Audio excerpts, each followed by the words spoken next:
Hey baby, so I couldn't sleep again. Demons in my head being like, "Hey, you remember that one conversation where things just didn't go so well? You felt like they were denying your ability to have your own point of view, or like undermining your objective facts with you know, their feelings." Or whatever the fuck. Like, I think that's a common thread with the stuff that keeps me up at night. Because obviously, I've had way worse conversations or way more disappointing conversations with people who actively dislike me, and I don't stay up all night thinking about them. And I don't know what's got me vulnerable to these thoughts at nighttime now, but like, I'm not getting any sleep, so let's read about it. Now, the article I've got up today is from Psychology Today, which I feel like it was pretty reputable back in the day. I feel like it had its own print magazine that the Brisbane City Council Library used to stock. These days, is Psychology Today reputable? I don't think that's. I think it's become a little bit. It's certainly used as a content farm. I feel like media bias fact check is takes like Clinton money or something, which yeah, let's skip those. Choosing therapy, Psychology Today review. Oh, that's just about the professional things they have. Reddit Ask Psychology. Not reputable to the level of Wikipedia, let alone a peer-reviewed journal article. While many articles are written by PhDs, the articles are not fact-checked by anyone else. Oh, shit. Nor, they're certainly not peer-reviewed, but not fact-checked. That's interesting. Stack Exchange. What the hell is this the same thing as Stack Overflow? Do you guys just have your own little specializations within that? I thought it was all computer guys. Yeah, here's the same thing. It was more reputable, basically just a content farm now. I feel like content farm might be a little bit extreme, but I haven't been reading. I mean, I don't seek it out because I myself do not think of it as highly reputable. However, I needed some easily digestible, self-soothe thing to read at 7:58 a.m. Oh my god, I've been trying to go to sleep for 6 hours now. Well, earlier than that. I started trying to go to sleep at 8 p.m., but I didn't start thinking it was a problem until 1. So let's see what Melanie Greenberg, Ph.D., the mindful self-express, has to tell us about the 5 go-to tactics of gaslighters and how to resist them. Gaslighting is devious, manipulative, and untruthful. Don't fall for it. I wish people would use the Oxford comma. The lack of it drives me nuts. Like, sometimes autistic people read your stuff, okay? This is an article from 2021. Oh, look, it was reviewed by somebody, although that could just mean editing, like cleaning up typos and stuff. It doesn't say. I don't know if that would include fact checking or not. They've got a summary at the top of the article here. Key points. Gaslighting is a form of psychological abuse that makes a person question their own perceptions, which can harm the victim's mental health. Ways that gaslighters gain power and control include lying, projecting their flaws onto others, missing an Oxford comma here, and deflecting when confronted by others. Strategies to deal with a gaslighter include finding support from caring people, avoiding getting enraged, no Oxford comma, and minimizing contact. So straight away we can see some problems here because, like, the way people show care, not always useful, especially when you got people who, want to fix things for you, and it's like, well, that's its own separate thing. We'll get into that another time. Avoiding getting enraged. Now, this would, I need tools for that, is a thing. Minimizing contact. Like, I wish I could. I mean, I can with some. Like, I've muted Birdo and stuff on Dinky's fucking Discord, but he's gonna enable them by having it like functioning. So let's see. Gaslighting is the act of making a person question their own perceptions of reality. It is the technique sometimes used by narcissists, people with antisocial personality disorder, sexual harassers, con artists, politicians, racists, cult leaders, toxic bosses, perpetrators of domestic violence, rapists, and cheating or abusive spouses. The term is based on a movie called Gaslight, in which a husband went so far as to light the gas lamps so they would flicker and then deny what was happening to make his wife think she was insane. I thought that was actually like a real case that was based on. It was a movie this whole time. Well, could have been based on a real case. Makes more sense that the term would take off when it was a film, though. Gaslighting is a form of psychological abuse designed to deliberately keep the target off balance and damage their self-esteem to gain power and control over them. Gaslighting occurs in the workplace, in politics, and in closer intimate relationships. But how do you recognize it? Unlike overt bullying, gaslighting can be subtle and insidious. How do you know you are dealing with a gaslighter? Below are 5 things gaslighters do. Although research on gaslighting is scarcer, and mostly descriptive, clinical psychologists see many patients who are subject to this type of manipulation. Gaslighting can lead to anxiety disorders, depression, and post-traumatic stress disorder. It can create chronic psychological stress that can damage your physical health over time. Alright, number 1 on the list. Lie about things you know to be true.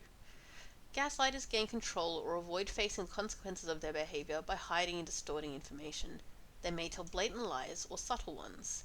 Even when confronted with specific facts that contradict what they are saying, gaslighters may continue to repeat the lies. A partner who is cheating may deny cheating even after you see incriminating texts on their phone.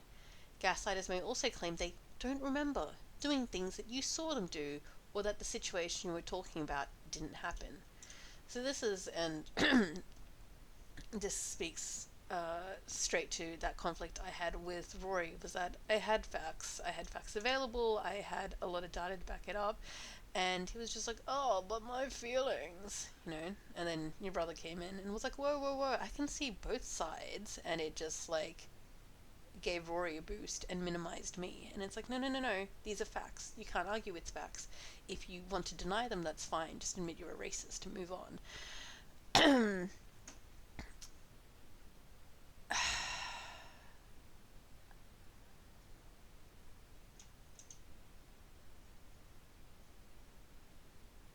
Yeah, I mean, I've got more than one example of that. That one's on my mind at the moment, but this idea that everybody is entitled to their opinion is such like anti-effort bullshit. Like, yeah, you're entitled to an opinion, you're not entitled to create your own facts, You share a reality with other people, can you please fucking keep it clean? Anyway. 2. Accuse you of doing the things that they are doing. Gaslighters use a defense called projection. Projection involves denying a negative quality in yourself by seeing it in another person even when it isn't really there. Projecting means you can continue to feel like an innocent victim. It may be a way of getting around a guilty conscience. Every now and then I receive emails from potential clients claiming their wife is a narcissistic abuser and painting themselves as a victim. When I dig deeper, I see that, lo and behold, they are the ones perpetuating the abuse. In a situation of intimate partner violence, the abuser might provoke rage in the victim by being demeaning, withdrawing affection, making false accusations, and so on. When the partner gets angry, they then say, I'm not abusive, you're the one yelling and losing control, which is, a classic bullying strategy. It's, you see Berto do it when he wants to pick on someone who's like lower in the chain than him, and you see it in something called Davo, so... And look, I'm picking on Berto today because he does this shit, okay? Like, I think he's a good person or a good friend or whatever, but he's also a piece of shit simultaneously. Like, there can be nuance to this, and then part of the puzzle is that we know that he's shitty. So, why won't anyone just use the acronym? It's deny, reverse victim and offender. Here we go. Deny, attack, and reverse victim and offender. So that's the strategy that domestic abusers go in for. First you deny it, I didn't do it, and then you attack them. Well, it was your fault. Like, you shouldn't have done this or that. Or no, actually it was you all along. It wasn't me. And then you reverse it. So, oh, it was you, not me. You're the one who got angry first. I was just talking. I was just like spitball. I'm entitled to an opinion, like, why are you getting mad at me? And I was like, well, you were fucking racist, okay? Like, the fact that you get a kick out of other people being, like, very upset something that you've deliberately provoked, and the feeling of provoking others gives you power that you don't have in your tiny penis life, like, doesn't make you any less strong, doesn't make you any less abusive, but obviously that's not a high priority for people who put their ego above facts. So, point three, call you crazy, emotionally unbalanced, or too sensitive. Gaslighters repeatedly claim that they don't have any problems, it's all you. They impugn your mental health by accusing you of being too sensitive and overreacting when you try to talk about how they are treating you. They may even tell your friends and family that you are emotionally unbalanced or erode your sources of support. One trick of gaslighters in the workplace is to exclude you from important meetings or emails and then deny that they did it or hide the meeting from you. When you confront them, they accuse you of being paranoid or jealous. Being nitpicky, you know, it's like, wow, why are you overreacting about a pretty small thing? Like, it was an important meeting, but sometimes people just forget emails. Like, you would have seen this yourself. It's not uncommon. And then again, this is projection. This is deliberately doing things that are subtle and that have plausible deniability built into them. And it's like, oh no, I just forgot to hit send. I'm so sorry. And it's it's really important. That was my client. You know, why won't you see me in these things? If I know you prefer to see the good in people, and so this kind of thing you're going to dismiss it most times that you see it because they could have been fine. But as a woman, you know, that's that's not a way to stay alive. As a brown person, not a way to stay alive. As a disabled person, definitely not. Like, these things are all red flags, and whichever the direction they point in, you want to be keeping an eye on that, because you might be able to stomach one or two, but a series of them, you just got to get out of there. It was like my boss at that Catholic school, you know. It's just like, oh, like, I'm too rational to understand what you're saying. Oh, you flagged me a week in advance and I'm only talking to you now, and then I'm going to pressure into doing this thing, you know, that you've indicated that you're not in a position to do. Must be because you're having irrational anxiety. I was like, no, dude, I told you I'm fucking disabled. That this is, one, not the terms of my contract, two, actually discrimination, and three, disability is not rational, it just is. Like, the other thing is, I feel like sensitive, because we live in such a utilitarian fucking patriarchal mess, sensitivity as a whole has become derogatory, but it's very useful. Sometimes it's misapplied, often it's maladaptive, you know, when it comes to emotional sensitivity to things, but that's, I say often, when you notice it, it's because it's maladaptive. I think in general, it's very useful. Like, sensitivity to emotions. If you're in a place where you are secure and can act on that, especially if you're in a position of authority over others and you can see that, wow, you know, morale's really low. Oh, that kid isn't connecting well with the other ones, and I think he's actually taking the jokes to heart and not understanding that they're jokes. Like, that kind of sensitivity can be really useful if you're choosing how to apply it.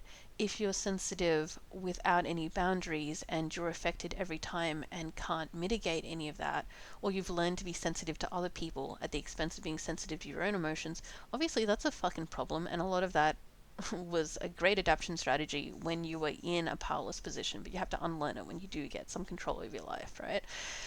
So sensitivity isn't inherently a problem, and desensitization is, has been lauded to an extent that, you know, we have such a striking male suicide rate, you know. And then you get this flip between men who are too macho on one side and then doing murder suicides because, like, women rejected them on the other. Like,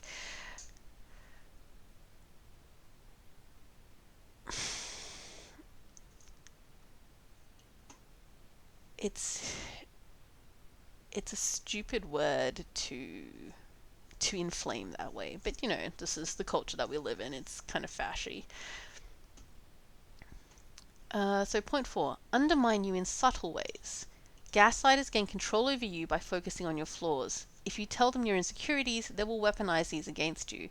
Under the guise of helping you, they may get you to question your own competence. They may humiliate you in public, make fun of you, and then claim to be only joking. They may give backhanded compliments or make barbed comments about your parenting, performance, competence, or intelligence. So, this is very much mum.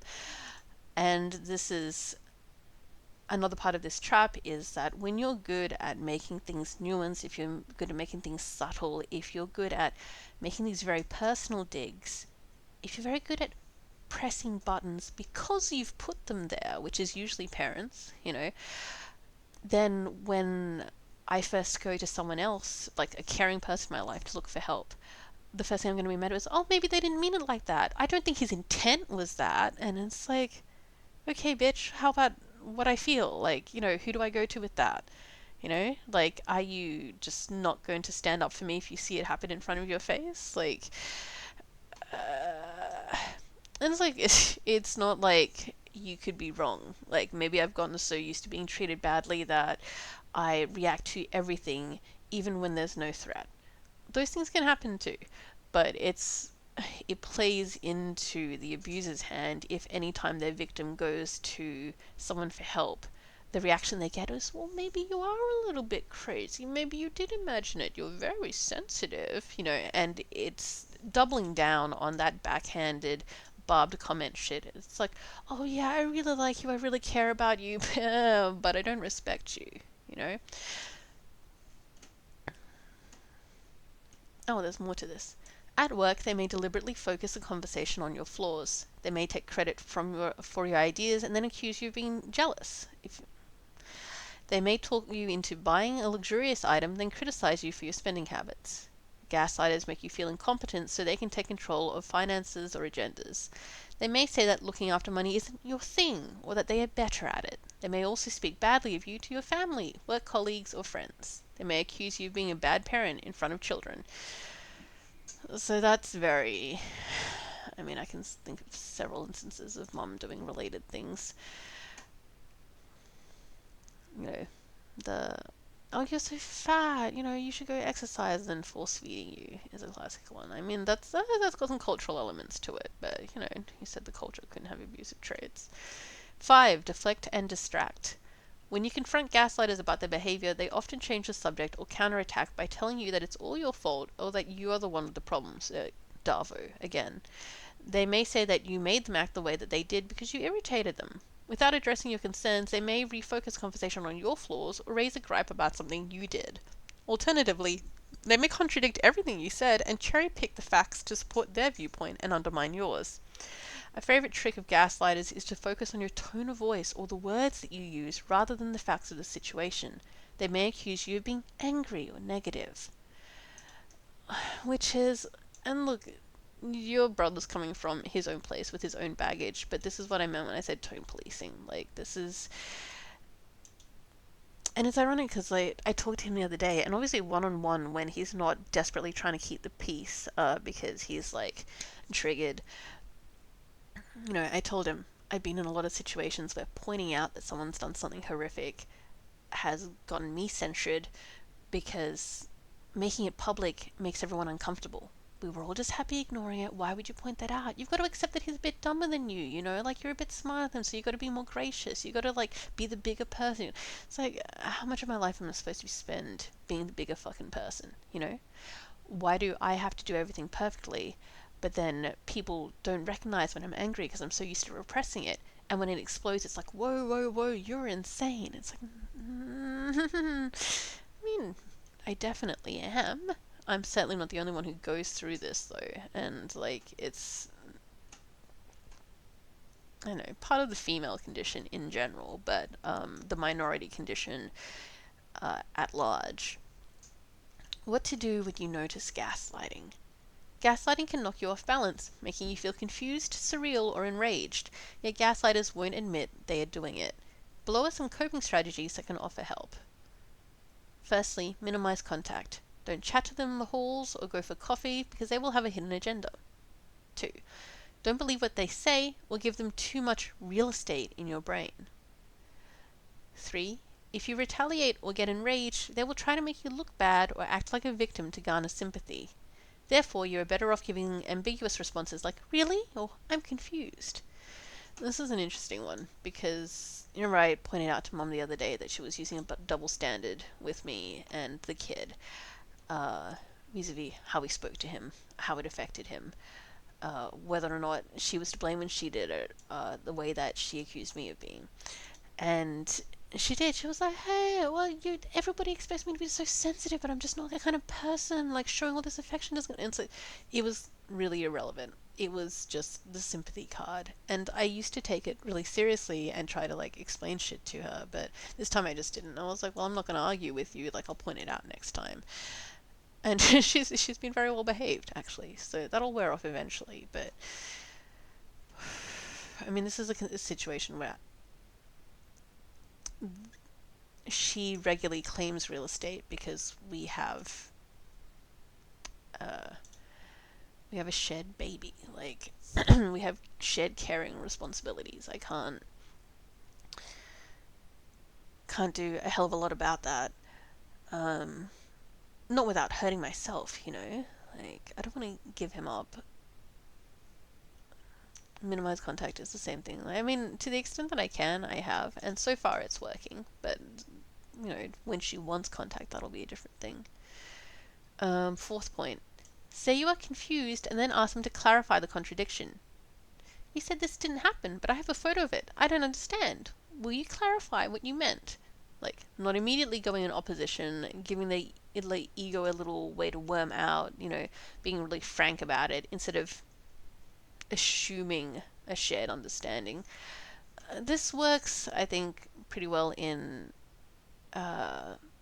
like workplace contexts where you've got like third parties visible, and you are taking a neutral stance, and they have an image to protect, you know, keeping all of your receipts and then just pushing back neutrally. Like, well, you've said a lie. I won't call it that for politeness sake, but here's the evidence. Can you please explain?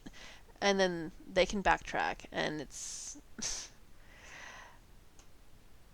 Yeah, you know, if you give them an avenue to protect your ego, that's still going to be the most important thing to them.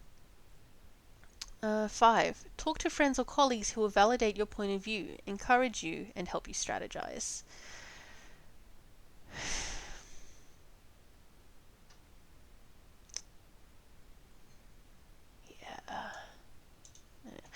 Yeah. 6. Remind yourself of your good qualities and successes to counter the negative narrative. Danny's been telling me this for ages that I should like keep a list of my achievements and things that are good about me, and she offered to help me write it too when she saw that I was resistant to the idea, but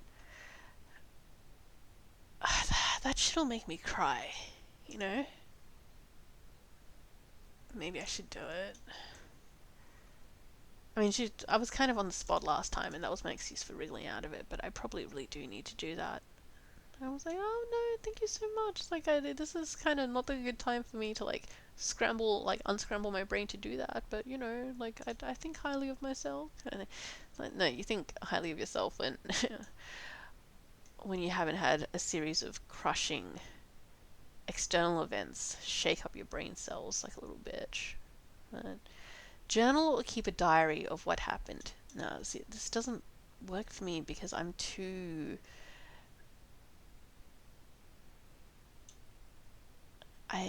Oh god, what's the word? Vacillate? Facilitate? It's gotta be vacillate, right? That. Oh god, I can't spell for shit.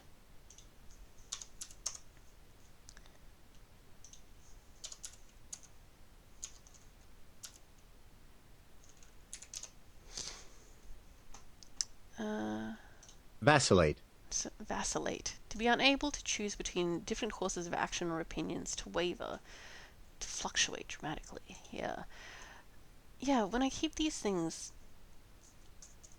because there's no prompt saying list these things or list these things in this way, I sit there and I get bogged in being like, well, this is the context and these are the details, and actually my memory is like is a little bit hazy on this thing, and I over explain it in my fucking journals. Like, you know, I've got this hyperverbal fucking problem already, but I'm over explaining in my damn journals and providing way too much detail, and it's not actually helpful. It tends to rile me up worse. I see why it helps other people. I think that method of like externalizing and like physically manifesting something, so that you have that physical touchstone, you can go back and you've got it locked in with the dates and everything, useful. Like, I respect that. I have tried it repeatedly in my life, and no, torturous, mentally torturous.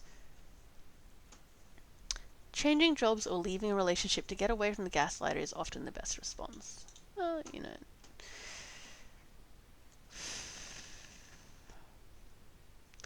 Right, so as expected, it's not like they were wrong. Like, this person, oh, they've got one reference. Stephanie Moulton Sarkis, Ph.D. Gaslighting, recognize manipulative and emotionally abusive people, and break free.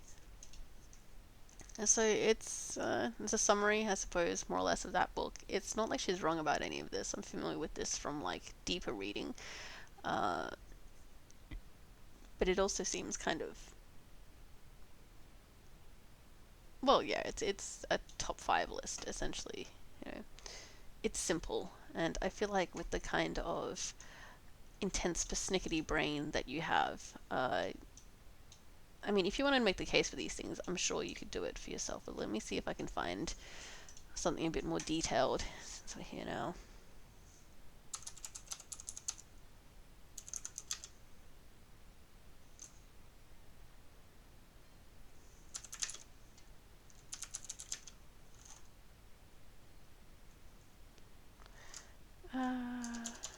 Examples? No, so let's just see what brainy people have written about it. Cultural gaslighting was an interesting one. Gaslighting and echoing. Epistemic dimensions of gaslighting. I cannot for the life of me remember what that word means. Epistemic. Oh my god, what was with that accent? Epistemic. Of relating to or involving knowledge, cognitive. Of or pertaining to epistemology. So, just academic, honestly. Like, who else is talking about it that way? Cultural gaslighting. This essay frames systemic patterns of mental abuse against women of colour and Indigenous women on Turtle Island in terms of larger design of distribution strategies in settler colonial societies, as these societies use various forms of social power to distribute, reproduce, and automate social inequalities, including public health precarities and mortality disadvantages. Why did I try to say morality like 3 brain skims in a row. That skew socioeconomic gain continuously towards white settler populations and their descendants. It departs from traditional studies in gender-based violence research that frame mental abuses such as gaslighting, commonly understood as a mental manipulation through lying or deceit, stochastically, as chance-driven, interpersonal phenomena, building on structural analysis of knowledge in political epistemology, references, political theory, references, and indigenous social theory, references. I developed the notion of cultural gaslighting to refer to the social and historical infrastructural support mechanisms that disproportionately produce abusive mental ambience in settled colonial cultures in order to further the ends of cultural genocide and dispossession. I conclude by proposing a social epidemiological account of gaslighting that A. highlights the public health harms of abusive ambience for minority populations, B. illuminates the hidden rules of social structure in settled colonial societies, and C. amplifies the corresponding need for structural reparations. So, I'm not going to read this whole thing to you. I think it's a little bit heavy when I'm just going over intro stuff, but what she's getting at is stuff like redlining. So, banks having, if you wanted to look that up, let me see if I can get redlining, and the example that Beyonce, for example, had to force her doctors to give her a test that she wanted because they're like, no, you're fine, those are just normal pains. And it's like, no, they weren't normal pains, she almost fucking died. And that happened, something happened similar with Serena Williams as well. So it doesn't matter how fucking successful or well known or respected you are as a pop star, doctors are still not going to take your pain seriously because of a combination of misogyny and racism. Like, they're pervasive in medicine because medicine, I mean, how many people could practice it and who did they practice it on? Like, Skeen still has glands named after him, so it's fucking inappropriate. So that's one example of, like, the cultural gaslighting that will happen, where it's just like, you don't really know. Let us tell you, that condescension, that lying, the denying your experiences, In medical settings against black and brown bodies, very common. In medical settings against women, no matter where, very common. And you can look into that on your own if you're interested, but I look up the husband stitch if you really want to be disgusted with your gender as a whole. A more policy driven, like arguably more conscious, although medicine has a lot to answer for. Example, I mentioned redlining before. Redlining is a discriminatory practice in which financial services are withheld from neighborhoods that have significant numbers of racial and ethnic minorities. Redlining has been most prominent in the United States and has mostly been directed against African Americans. So that's the Wikipedia introduction. You could read more about it. There are some good journal pieces about it. Uh, I'm sure it's still in practice to some degree these days, but it was called redlining because they drew a red line on the maps back in the day. Like, that's where it takes its name from. That's when it was most active. That's when, housing grants or first home loans were really good in America, and they were like, oh, can't have black people enjoying this. So that kind of stuff, your parents' generation gets scuppered by something like redlining, you're going to be financially set back. And so people being like, oh no, you had the same opportunities that I do, it's an obvious fucking lie, you know?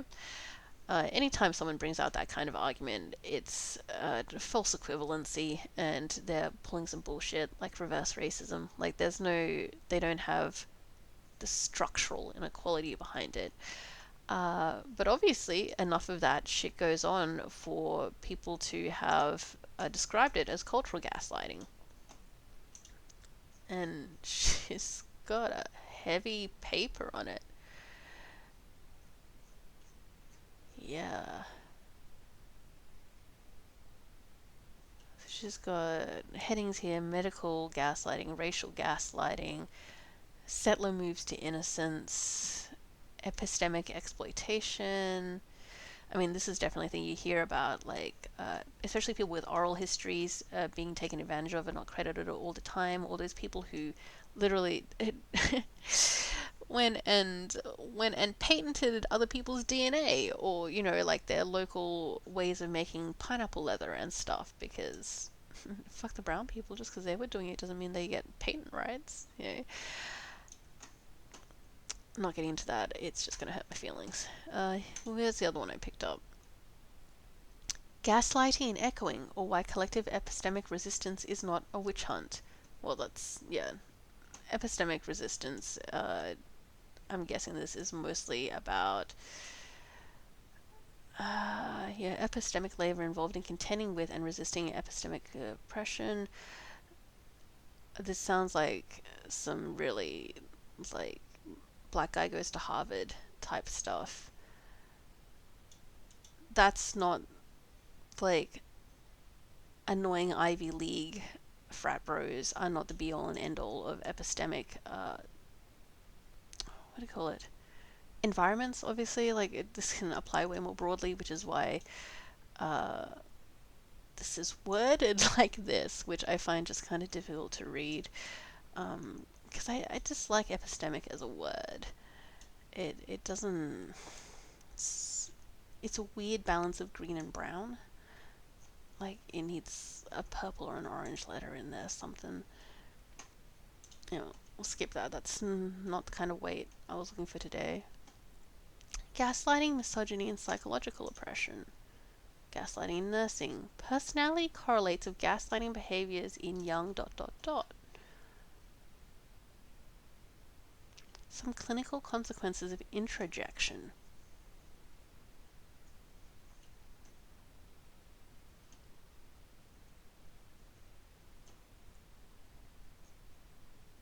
(1981). Some Clinical Consequences of Introjection, Gaslighting, by Victor Karloff, MD, and Edward M. Weinschel, MD. In the regression from the oedipal impulses, some, perhaps many, people retreat to the introjective, oral mode of defense. This and other defensive maneuvers culminate in a variety of behaviors which have been extensively and variously described in the literature. the authors describe, under the rubric of gaslighting, an outcome of the introjective defense in which a victim and the victimizer join psychological modes in expressing and defending themselves against oral incorporative impulses. Agreed, each in his or her own way. I'm deliberately misinterpreting this because I don't want to read too far, but what I'm hearing is gaslighters have mummy issues, which Berto definitely does. Rory too.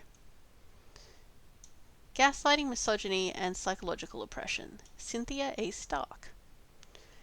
This paper develops a notion of manipulative gaslighting, which is designed to capture something not captured by epistemic gaslighting, namely the intent to undermine women by denying their testimony about harms done to them by men. Honestly, some men will just reflexively knee-jerk undermine all women when they say anything. And I don't care about intent because the outcome is the same. You know, this is why I pull you up unfairly a lot of the time, because I'm like, well, why are you not suffering the same degree of having to think about what other people interpret you as I do? Manipulative gaslighting, I propose, consists in getting someone to doubt her testimony by challenging its credibility using two tactics. First, sidestepping, dodging evidence that supports her testimony, and displacing, attributing to her cognitive or characterological defects. Oh my god, when did she write this? 2019. Okay, I feel this is hurtful.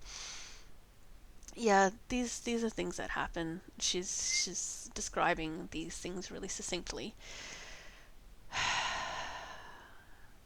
It does kind of calm me down a little bit. It's nice to chase this up and be like, yeah, look, I am absolutely not insane. And I mean, I know that. Like, when I'm with other women, no one's going to deny that to me. But trying to share my experiences with a man who's set on thinking that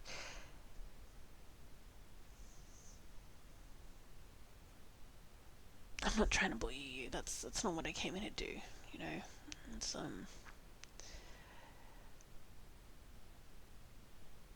If you pay attention to this, you will see it happen around you a lot. And sometimes it's just like agreeing with what the woman says, but reframing it, like doing the mansplain, but more subtle, like, oh yeah, like this, but I feel like the emphasis should be here. You know, just like adding a little something so that it's his now, so that like, oh, she didn't do a perfect job, like I want to like crib on that somehow. Like, it's you see the dodging thing too. It's just like, well, okay, the woman's spoken. Can we move on now? Or, you know, ah, Tristan, you've come here to save me. Look, she's like being unreasonable and mean and calling me racist. And then it's, what? You were fucking racist. You know, like, why do you keep dodging my evidence? And now that you've spent an hour driving me up the wall and you've got a man in the arena to back you up who doesn't know what the hell's going on, you're going to attribute what's going on to me being mad.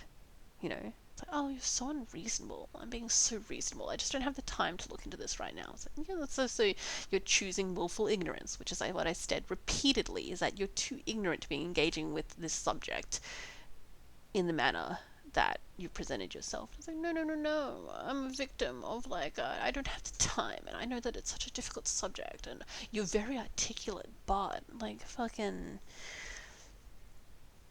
I'm losing some of my steam, okay? Like, I'm losing some of my steam. This is maybe helping, maybe I've just gone without sleep for too long. So in this paper, she explains how manipulative gaslighting is distinct from mere reasonable disagreement, which it is sometimes confused with.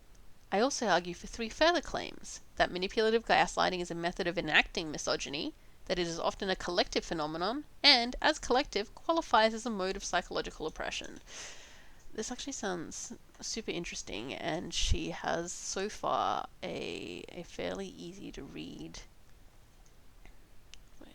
Okay. Summary on page, what is this? Oh, that's the journal page, so I don't know. Will it tell me on the scrolly? God damn, I haven't used... Oh, 12. Here we go. I don't think that's too bad. Maybe I'll just... How long is this video already?